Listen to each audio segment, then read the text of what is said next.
Balak niyo bang dito nagtatago ang tribong Gunikar na nanggugulo sa inyo? At agad ko silang kakusapin nang hindi na sila maminsala pa sa inyo. Papayag lamang ako makipagkasundo sa iba pa kung papayag ka na ako ay iyong maging asawa.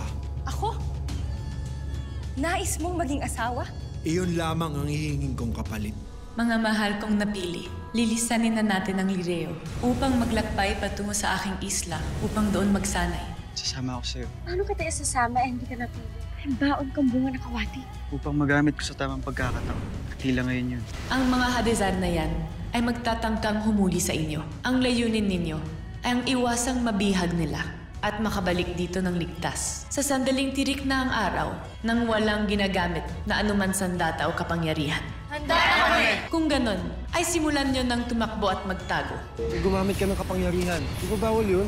Reflex reaction ko lang naman kasi yun eh. Makokontrol ko pa ba yun? Pero lumabag tayo sa rules. Mira, bakit mo ginawa yun? Bawal gumamit ng kapangyarihan. Niligtas ko lamang ating mga sarili. Yalat mo ba kinain yan? Bawal yan! Tinulungan lang kita. Liga na, tumakbo na tayo. Liga na! Isa man sa inyo ay walang nakapasa pagkat hindi nyo napigilan ang inyong mga sarili. At dahil dito, kayo ay makakatanggap ng kaparusahan. Ngayon ay malaya na ang ating hara na gamitin ang pagkakakilanlan ng dating mash na ng mga diwata. Nais ko sana makausap ang inyong hara. Maaari bang sabihin niyo sa kanya na narito ako? Nasa labas ng muog si Akil. Nais na raw kayong makausap. Patawarin mo ako, Danaya. Ako'y nasasabik lamang na makita ka. Kaya hindi ko na natiis pumunta dito. Huwag ka na mag-alala. Hindi na ito mauulit. Papako ko yan. Aking kapangyarihan. Ngayon kita'y kailangan. Inuutusan kita na pagpalitin ang wangis namin ni Danaya. Aalis akong saglit upang sundan ang aking kapatid. Higit kong pagtitibayan ng proteksyon ng palasyo. Walang sino mang eterya na maaaring makapasok ng hindi ko nalalaman. Nasaan si Akil? Wala na siya. Inalis ko na siya. Tayo na aking kapatid. Magbalik na tayo ngayon din sa Lirey. Ano nangyari? Bakit ako umagis? May ginawa ka ba dito, Perena? Hindi maaaring hindi ka tanggapin ng Lireo, Danaya. Perena, anong ginawa mo? Nilagyan ko lamang ng panibagong proteksyon ng palasyo laban sa sino mang eterya na magtatangkang pumasok dito. Mga kawal! Esta secto! Ascienti vi, esto siya brunte. Cambin etkes pendapte adir, dicta ina, tenunesase. Kalilimutan mo ang lahat ng natuklasan mo sa aking panglalasot. At kalilimutan yung lahat na hindi ako makapasok sa Lireo. Nais kong malaman kung ano ang balik kay Avria. Kung sakaling gamitin niya ang kapangyarihan sa isang makapangyarihan. Iikli ang kanyang buhay. Mababawasan ang mga taon na maaari siyang manatili dito sa mundo ng mga nabubuhay. So na-crash na!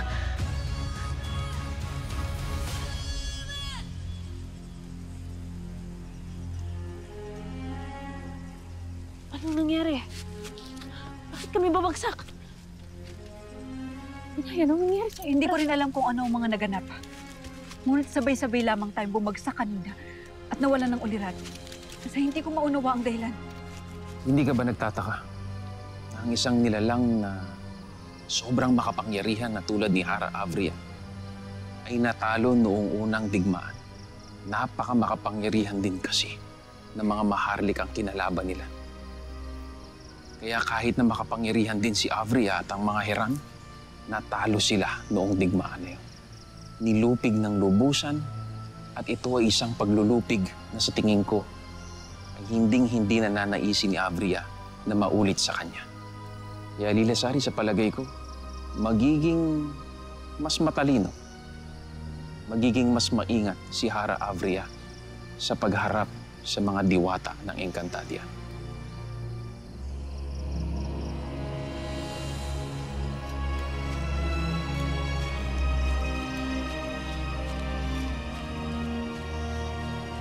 Mga kawal, tingnan kung may kaaway tayo sa paligid.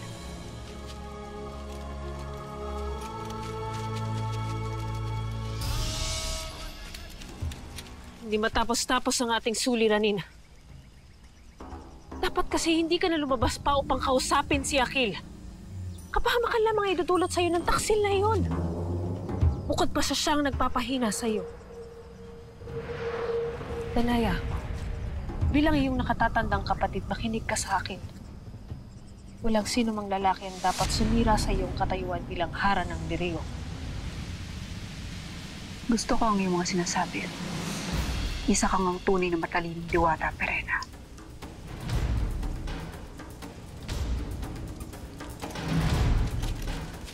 Mga Pinakamahal na Ara, walang sino mang nilalang ang nakita namin sa paligid. Kung gano'n ay tayo na. Pumalik na tayo ng palasyo. Mauna ka na, Perena.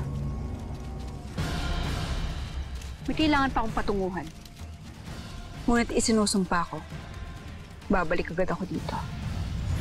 Danaya! Saan patutungo yun?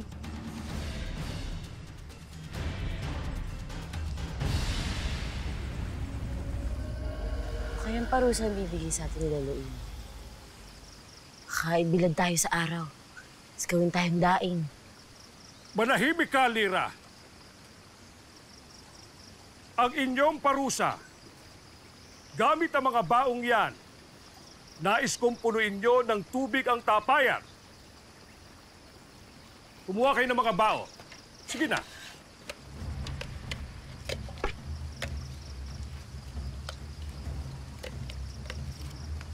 Lolo Imo, ito lang yung parusa mo sa amin? Ano magsalita dyan? Baka dagdagan pa ni Lolo Imo. Lolo Imo, huwag kayong mag-alala. Pag-iigihan po namin ang pagsunod sa inyong utos. Kung ganon, umpisahan nyo na ang pagkuha ng tubig sa dagat.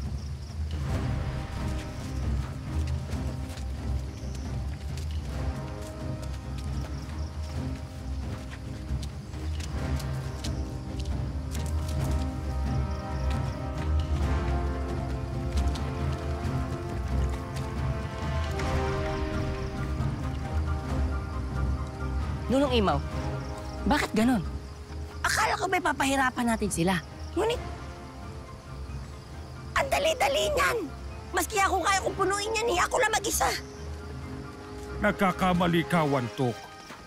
Madaling malinlang ang mga nilalang na nais makahanap ng madali ang dunas. Ngunit hindi ganun kadali ang aking pinagagawa. Makikita mo, Wantok.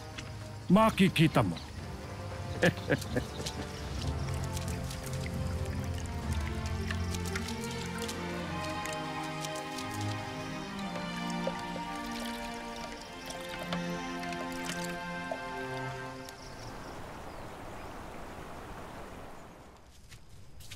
Kay lakas talaga ng loob nun. Shinea. Memphis! Memphis! Batid kong naririnig mo ka at sinusubaybayan mo ko. Kaya wag kang makakamaling bihagin pa muli ako. At wag kang susugod pa sa mga adam yan. Dahil ipinapangako ko sa'yo, Memphis. Gagamitin ko na ang aking brilyante laban sa'yo. Elena! Walter Perena. Tila kainit ang iyong ulo. Sino ba namang hindi iinit ang ulo, Perena? Kung isang guni ka rin ang gugulo sa mga adam yan. At ninanais mo maging asawa ako. Ito nakresh na. Ikaw, Perena. Ano naman ginagawa mo dito? Si Danaya, Elena. Kakaiba ang kanyang mga ikinikilos. Unawain mo na lamang ating kapatid, Perena. Tinitiyak kong may dahilan kung bakit siya nagkakaganon. Walter, ngunit marami pa akong kailangang nasikasuhin. Memphis!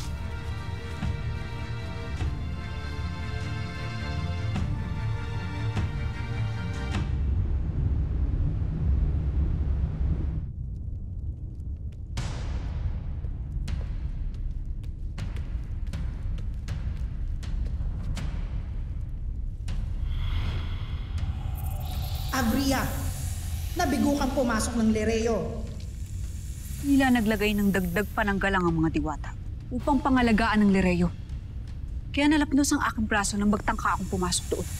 Maghihilam din yan. Batid mo ang hantungan ng iyong kapangyarihan. Anong nais mong mangyari, mahal na Bataluman? Na mabunyag ng diwatang si Perena na nagpapanggap ako bilang kanyang apo eh. Mas makakabuti pa kung tutulungan mo na lamang ako makapasok sa Lereo. Kailangan muna nating malaman kung ano ang ginagawa nila para pigilan na makapasok ka sa loob ng palasyo. Walang sino mang hindi pinahihintulutan na maaaring makapasok dito sa Lereo. Ito ay isang pakiusap na amin ang pinagtibay kasama ng iba pang mga brilyante kamakailan lamang. Ngunit ito ay aking daragdagan.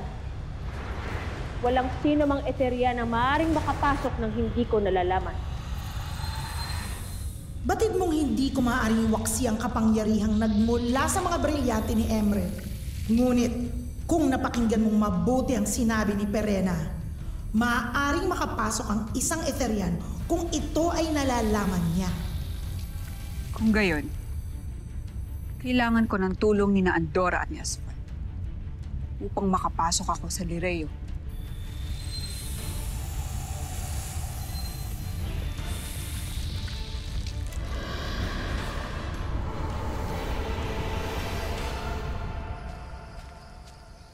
Evades. Inaabangan talaga kita, Diwata. At bakit? Nanaginip na naman ako ng hindi maganda. Ang Lireo, papasukin ito ng kadiliman. Kaaway. Yun ba ang ibig mong sabihin? Kaaway, kadiliman. Iisa lang ito. Ngunit hindi ko batid kung sino ang kaaway, pagkat wala siyang malinaw na wangis sa aking panaginip. Ngunit nagtagumpay siyang makapasok sa Lireo sa aking panaginip. Kaya maaaring isa itong babala sa isang pangyayaring magaganap pa lamang. Mag-iingat kayo sa sino mang magpapanggap na mabuti, ngunit isa palang tunay na kaaway.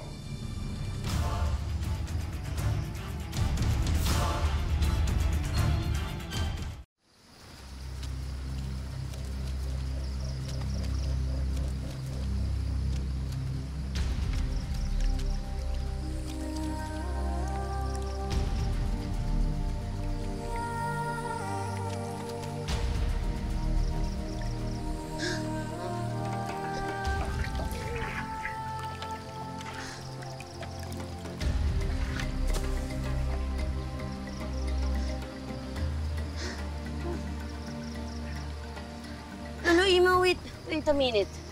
Stop. Parang butas po ata yung tapayan. Ay, nakatatlong balik na kami galing dagat. Parang binasalang namin yun eh. Oo nga, parang hindi napupuno yung tapayan. Tila may salamang kayang tapayan na yan. Tama ka, Muyak. May salamang kagang ginamit. Ngunit hindi sa tapayang yan, kundi sa mga baong hawak ninyo. Ang 7 bao na pinuno nyo ng tubig ay katumbas lamang ng isang patak. Sa sandaling ito ay pumasok sa bibig ng tapayan. Tuloy mo, nakakaloko naman eh. Poltre, ngunit hindi ito nakakatuwa, Nunong Imaw. Kung isang patak lamang ang katumbas ng bawat bao ng puno sa tubig, naabutin kami ng magdamag niyan, Lolo Imaw, kakapuno ng tapayan. Oo, tama kayo. Dahil isa itong parusa para kayo ay matuto. Matutong ano po? Pagsalok ng tubig? Matutong magtiyaga, magtiis. Mga bagay na tila hanggang ngayon ay nahihirapan ka pa ring intindihin, Lira.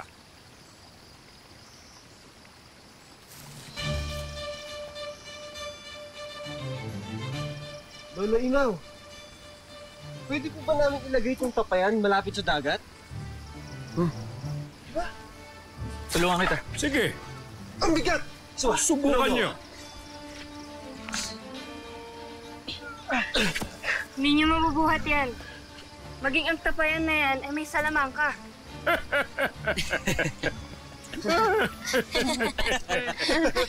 Naiinis na ako sa'yo, Lolo Imaw. Pigilan niyo ako, pigilan niyo. Pigilan niyo ako! Ano yon, Lira? Ha? Sabi ko, pigilan niyo ako. Di nila ako pinigilan, Lolo Imaw. Yun lang. Mga tagapangalaga, tanggapin nyo na lang ang katotohanan na kailangan nyo magpabalik-balik sa dagat upang mapuno ang tapayan na yan. Kaya, kilos na! Paano niya mapupuno niya kung mabagal-bagal kayo? Dali na! Gusto magreklamo kayo dyan. Madali kayo. Ikaw kayo. Sige na, Lira!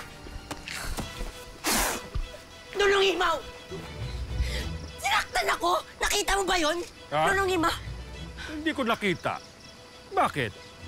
Ano nangyari? Lumaki lang ng pau-pau na yan, nanakit na.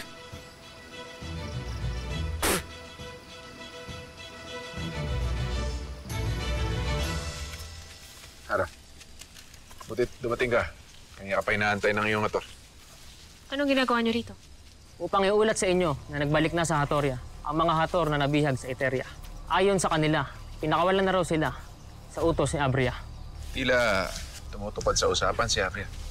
Huwag muna kayong humanga sa kanya, Muros.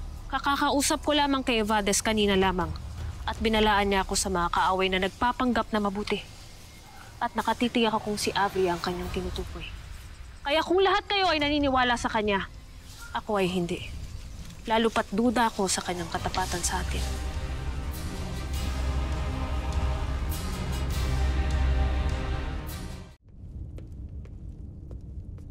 Ang ginagawa ng harang ng mga diwata dito. Ibaba mo yung sandata, Asubay. Mahal na Hara,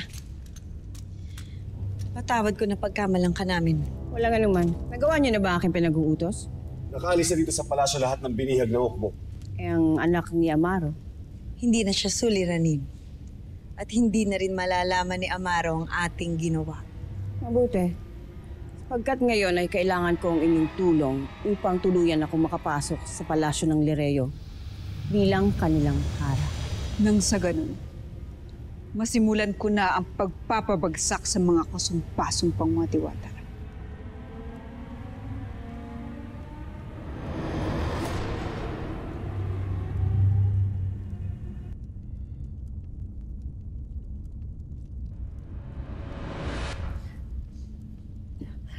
Tanda, Krishna. Kahit anong gawin mo ay hindi ka makakaalis sa iyong pagkakatali, Danaya.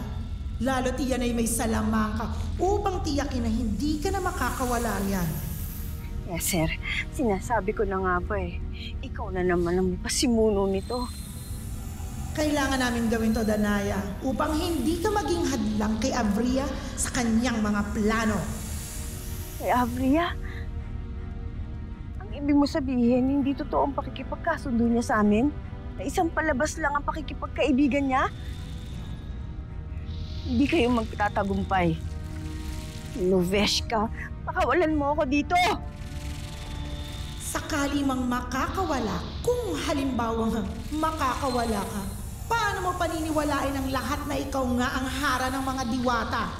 Lalo na at iba na ang iyong wangis. Ano sinasabi mo? Masdan mo ang iyong wangis, Danaya, para malaman mo kung bakit walang maniniwala sa'yo.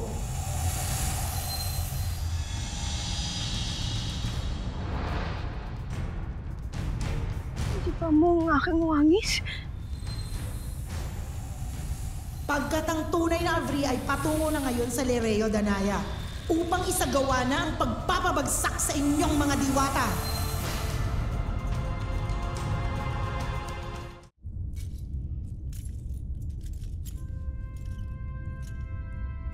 Emre, tulungan mo ako dito. Hindi maaaring mapasok ni Avria ang palasyo ng mga diwata.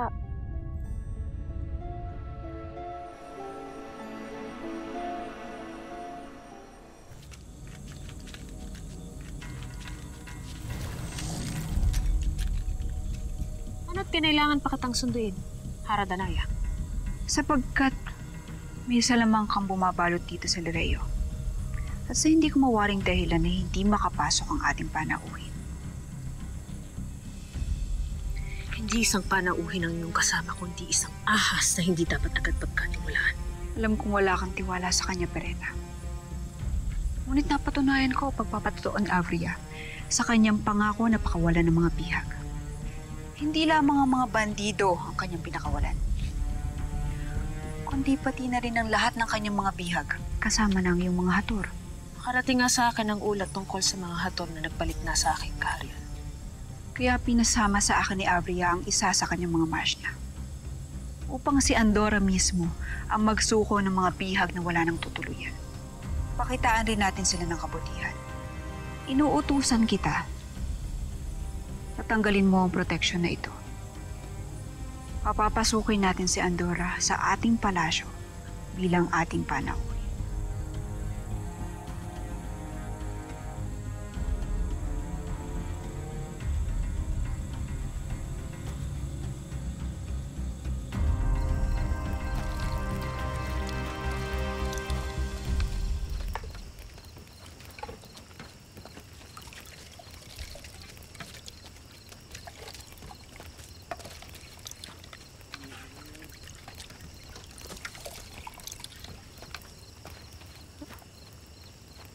Antok!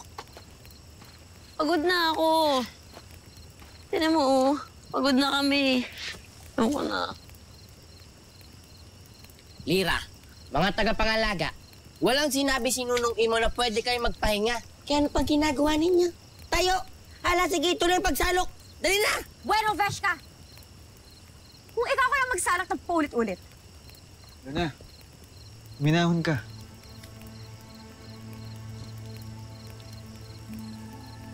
Luna,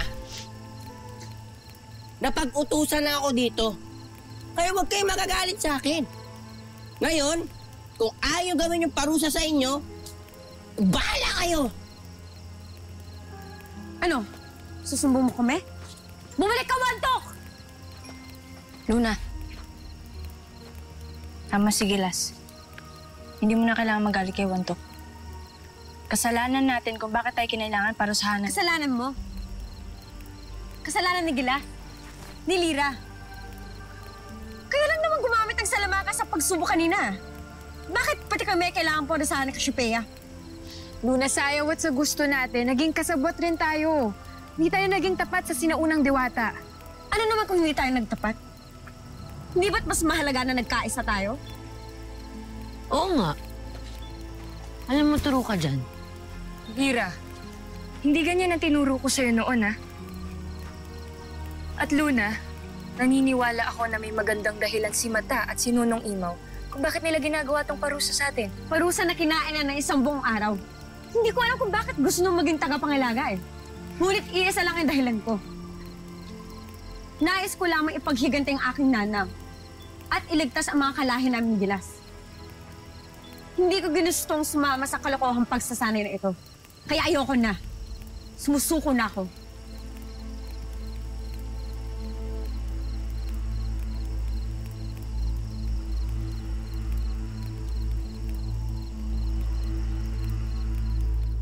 Hindi ka dapat agad nagbibigay ng iyong tiwalag, lalo na sa mga gaya nila, Danaya. Sheda Perena, ginawa ni Avria ang kanyang mga pangako. Kaya ipakita rin natin sa kanila ang ating paggalang sa ating pakikipagkasundo sa mga Eteryan. Danaya! Sige na, Perena. Ayokong simulan ng ating pagtatalo.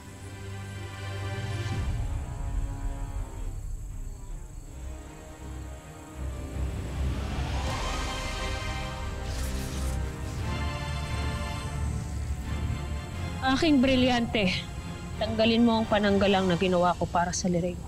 Inuutusan din kita na pahintulutang papasukin ang Eterya na nasa iyong harapan ngayon.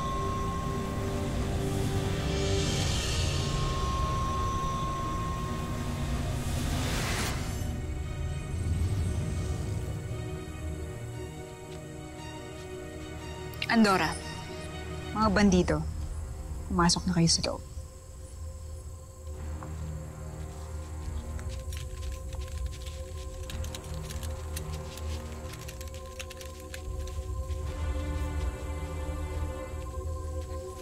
Sana ilam mo ang iyong ginagawa talaga. Huwag kang mag-alala, Perena. Napag-isipan ko na mabuti ito.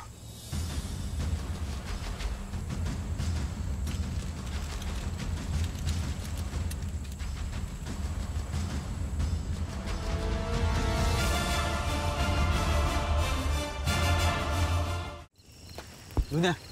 Para tayong makakaalis lang to. Hindi ko na ibig pang manatili dito. Saan ka patutungo? Sa bundok na iyong kalalakihan? O hahanapin mo mga pumas lang sa iyong ina-inahan? Kahit na hindi mo batid kung sino ang iyong makakalaban. O kung kaya mo nga silang kalaban. Luna, kailangan mong pag-isipan itong mabuti. Tama si Mira. Hindi ka pa handa. Kagaya ko eh, kailangan mo magpalakas, kailangan mong matuto. Matuto, oo. Ngunit hindi ako naparito upang pahirapan. Pagpapahirap na ginagawa sa atin ni Cassiopeia ngayon ay may makabuluhang dahilan. Dahil sinasanay nila tayo at sinisimulang turuan. At ang mga bagay na yun ay hindi basta-basta makukuha nang walang paghihirap. Huwag ka masyado magmadali, Luna. Dadating yung tamang oras o panahon na matuto tayong lahat.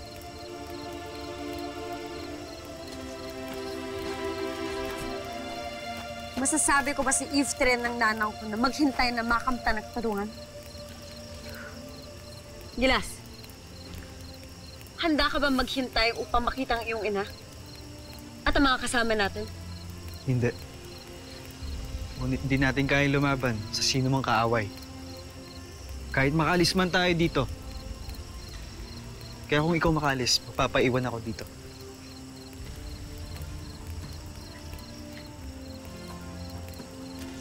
Luna, maniwala ka sa akin na iintindihan kita. Pero ang totoong tanong dito, aalis ka pa rin ba?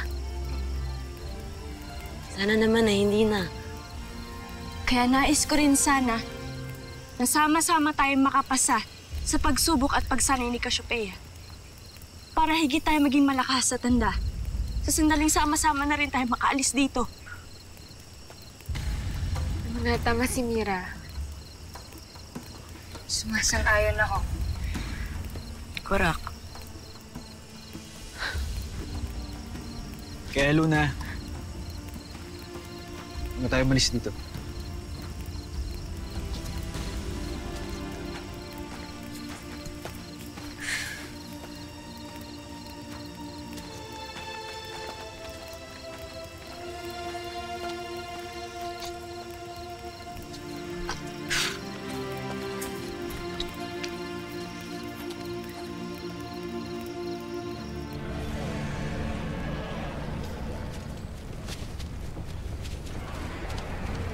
Dito ang daan.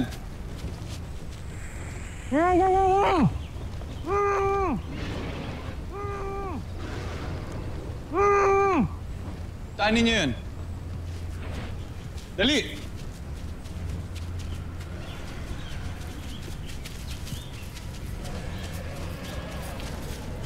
Sino ka? Kalagan ninyo.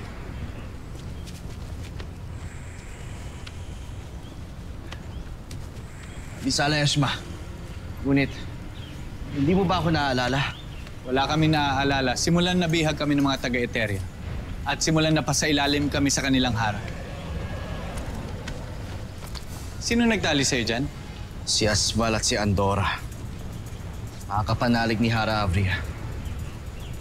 Kayo, saan kayo galing? At saan kayo patutungo?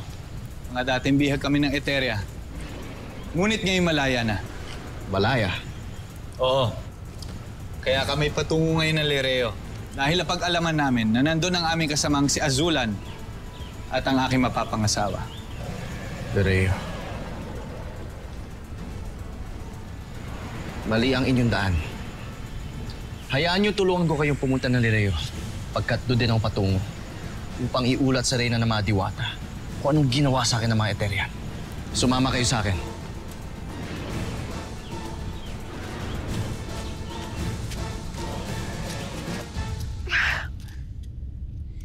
Anak, Krishna. Tay ko pang bilanggo sa pagkakagapos ko dito.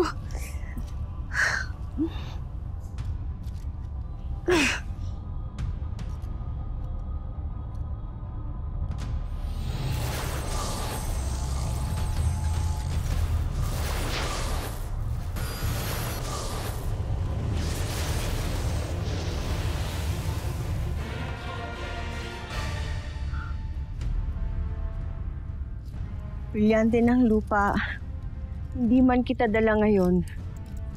Ngunit Avisala, Eshma, sa kapangyarihang iginawad mo sa akin noon. Naway magamit ko ito muli upang makatakas ako dito.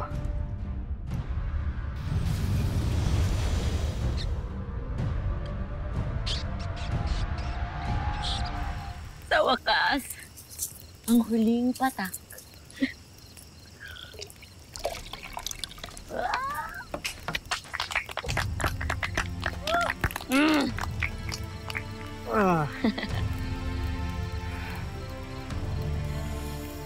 Mabuti na lang at nagbagong isip ni Luna, Lulong Imaw. At mabuti na lang din, natapos nilang kanilang parusa. Nawa ay walang bumitiw sa kanila, Wantok. Dahil hindi magtatagal, ay muling magigibabaw na naman ang dilim sa Encantadia Anong ibig mo sabihin, Nunong Imaw? Nararamdaman namin ni Cassiopeia ang panganib sa hangin. Kaya wala siya rito dahil siya'y nagmamanman. May ibinubulong ang hangin na hindi kaaya-ayang kaganapan. Tila mauulit ang kasaysayan wantok. Tila papasok na naman sa dilim at kaguluhan ang buong Encantadia.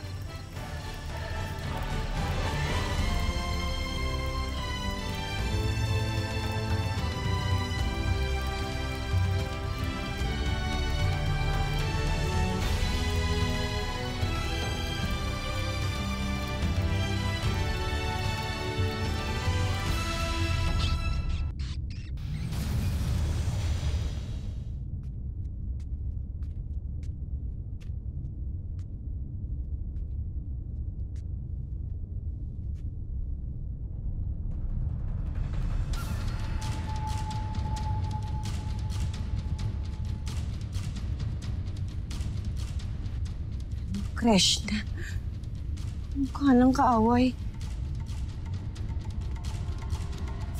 Mahal na Hara. Hindi ang bilis yung nakabalik.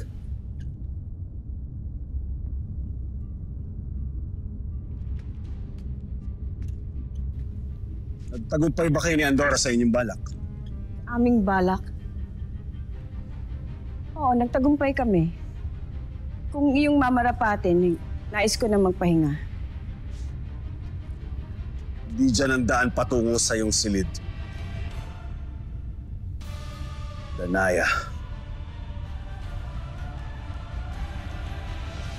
Ipinag-uutos ng ating Hara, alinsunod sa pakikipagkaisa sa Eteria. Magpapabot tayo ng tulong sa kanila sa pamamagitan ng isang hukbo magtatanggol sa kanilang karya. Utos ng Hara, Danaya? Hindi ko lubos maunawaan kung bakit labis-labis ang kanyang pagtitiwala at pagiging mapagbigay sa mga Eterian. Naway magtagumpay si Perena na ikalat ang aking babala. Ebades, kailangan ko inyong tulong. Lumalalim na ang gabi. Magpahinga na kayo. Masala, Maestre Nunong Imaw. Natagpuan na natin ang ating minahal. Paslangin silang lahat at walang ititirang buhay.